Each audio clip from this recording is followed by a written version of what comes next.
Pada profase terdapat benang-benang kromatin memendek dan menebal, membentuk kromatid. Kromatid berpasangan membentuk kromosom. Membran nukleus dan nukleolus menghilang. Pada sel hewan, sentriol mengalami pembelahan. Sentriol tersebut memisah menuju kutub yang berlawanan. Benang spindel mulai mengatur diri sedemikian rupa sehingga menyerupai bentuk pancaran, yaitu aster. Di metafase terdapat benang spindel. Kromosom terlihat semakin jelas. Kromosom berada di daerah ekuator sel. Setiap kromosom masih terdiri atas 2 kromatid yang terkait pada sentromernya. Pada setiap sentromer ada 2 kinetokor yang masing-masing dikaitkan dengan benang spindel. Di anafase terdapat benang-benang spindel memendek. Kromatid menuju kutub yang berlawanan, mulai terjadi sitokinesis. Di telofase terdapat kromatid telah sampai di kutub-kutub yang berlawanan. Kromatid menipis dan memanjang menjadi kromatin. Kumpulan kromatin membentuk anak inti, yaitu nukleolus. Terbentuk membran nukleus di luar anak inti. Sitokinesis selesai, terbentuk 2 sel anakan.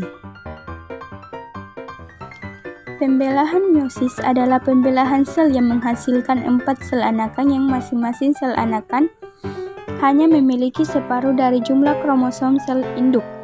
Dapat dikatakan bahwa jumlah kromosom yang dimiliki oleh sel anakan adalah N, atau disebut dengan haploid. Oleh karena itu, meiosis disebut sebagai pembelahan reduksi. Berbeda dengan mitosis, pembelahan meiosis berlangsung dalam 2 tingkat, yaitu meiosis 1 dan meiosis 2. Meskipun demikian, fase pembelahan meiosis mirip dengan fase-fase pembelahan mitosis. Pada profase 1, membran inti mulai rusak menjadi bagian-bagian kecil, yaitu fragmen, dan terbentuk gelendong. Pembelahan benang-benang kromatin memadat menjadi kromosom dan kromosom homolog. Berpasangan terjadi pindah silang, pertukaran segmen molekul DNA yang sesuai di antara kromatid non-saudara. Pada metafase 1, kromosom berjajar pada bidan pembelahan. Anafase 1, kromosom homolog memisah dan bergerak ke kutub-kutub yang berlawanan. Pada telofase 1, kromosom homolog memisah dan bergerak ke kutub-kutub yang berlawanan. Membran inti mulai terbentuk kembali. Sitokinesis menyebabkan terbentuknya 2 sel anakan yang bersifat haploid. Kemudian profase kedua, membran inti mulai rusak menjadi bagian-bagian kecil, yaitu fragmen, dan terbentuk gelendong. Pembelahan kromatid mulai bergerak ke bidan pembelahan. Pada metafase 2, kromosom berjajar pada bidan pembelahan.